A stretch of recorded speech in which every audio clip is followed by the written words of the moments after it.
Let's come around to another set of numbers here. These are for our 2 U.S. senators, and here we had Ron Johnson had an approval rating of 39%, disapproval of 34%, and Democrat Tammy Baldwin, who's up in 2018, has approved 40%, disapproved 35%.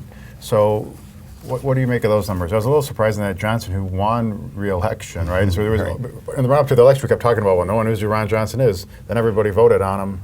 And apparently at that time, there was 21% who said that they didn't, but now it's back up to 26%. I think it shows you, I mean, about a quarter of the population doesn't know either person. And I think that what this points to is the irrelevancy of the U.S. Senate in terms of there are a few giants there, and I think that this is probably not just here in Wisconsin, but elsewhere.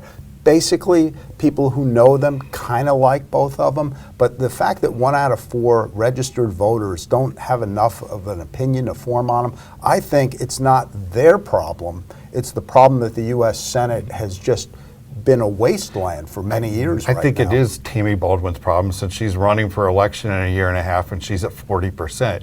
She's in the same position that Ron Johnson was a couple of years ago. She's going to face a tough race next year.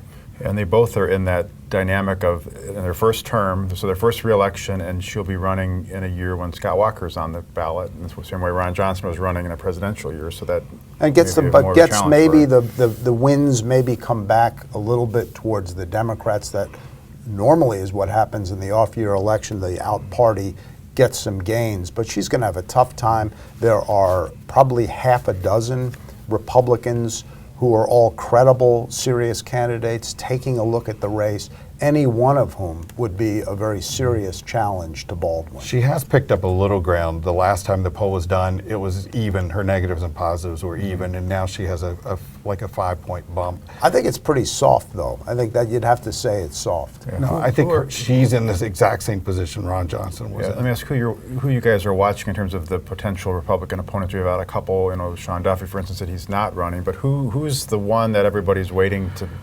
decide before they make their move? Well, I think that the one with the most money is Eric Hovde, even though he ran before, finished second in the primary against Tommy Thompson the first time Tammy Baldwin ran. He's not remained very visible, but he still has a lot of money and he can buy that sort of name recognition.